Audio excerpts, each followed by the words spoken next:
للاسف ضيعت سنتين من عمري في معهد انا مش حابه عشانها. يعني كنا انا وهي بنعمل معادله عشان نخش كليه تجاره، فهي ما جابتش مجموع كويس، فبالتالي ما جابتش مجموع المعادله، فانا جبت مجموع المعادله.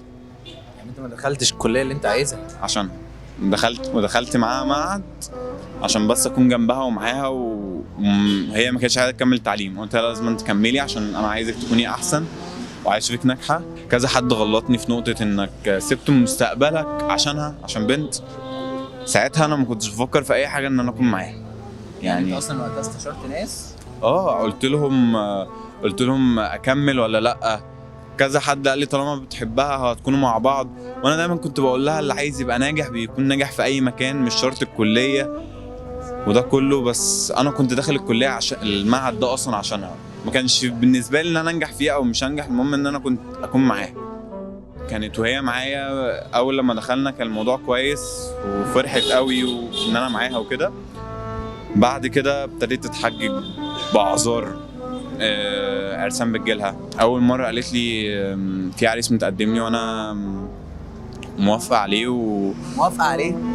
كنتوا مع بعض او احنا مع بعض. قالت لي خلاص انت مش جاهز، قلت لها طب واللي كان بينا، طب انا سبت من كليتي عشانك. قالت لي ما قلتلكش تسيب اي حاجه عشاني.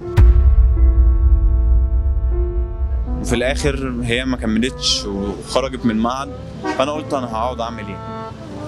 وعقبال لما فوقت ان انا اروح كليه تانية او ان انا اقدم في حاجه تاني كان خلاص الوقت فات. كان في حد مش عارف ينفع اقول اسمه ولا لا، هي صاحبتي جدا بقالها كتير، تمام، يمكن 10 7 سنين، هي على طول جنبي. فبس هي دي اللي فضلت ورايا وهي اللي طلعتني من كل ده. هي صاحبتي قوي وكده بس، وقالت لي مش هينفع اللي انت بتعمله ده. حتى هي قالت لي اعمل معادله السنه دي وعشان تخش الكليه اللي كان نفسك فيها. دخلت؟ لا. نجحتش في المعادله ولا؟ ما نجحتش في المعادله.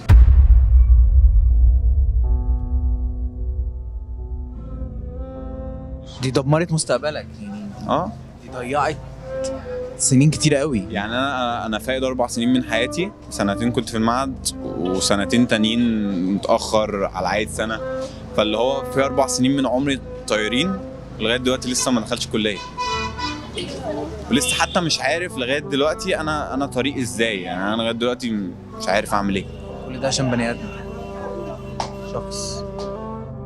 هي قالت لي انا غصب عني، اهلي غصبين عليا، واللي اكتشفته فيما بعد اللي اهلها ما كانش غصبين عليها ولا حاجه، لان هي كانت بتكذب. يعني سيبنا بعض مره ورجعنا. رجعتوا بعد ما ارتبطت؟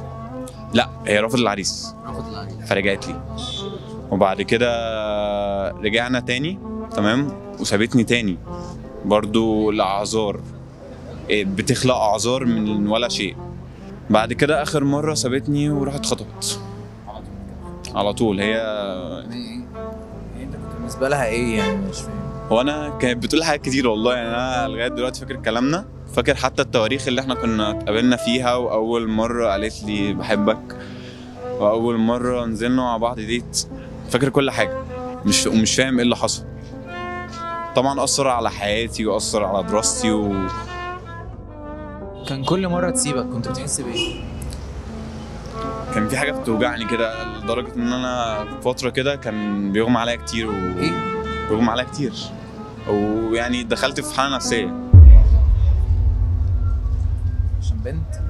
عشان بنت هي اثرت معايا جدا. يعني يمكن دي اكتر بنت حبيتها في حياتي.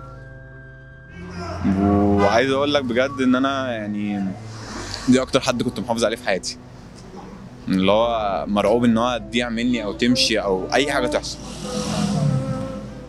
بس هو هيجي حد يطلعني من كل اللي انا فيه، وفعلا اوريدي في حد جنبي دلوقتي ومعايا. تحاول بقدر الامكان معايا، صدقني، ان هي تخرجني وتنسيني وتطلعني من اي حاجه انا وحشه فيها. وهي بجد بقول لها شكرا على كل حاجه. يعني عوض ربنا جه.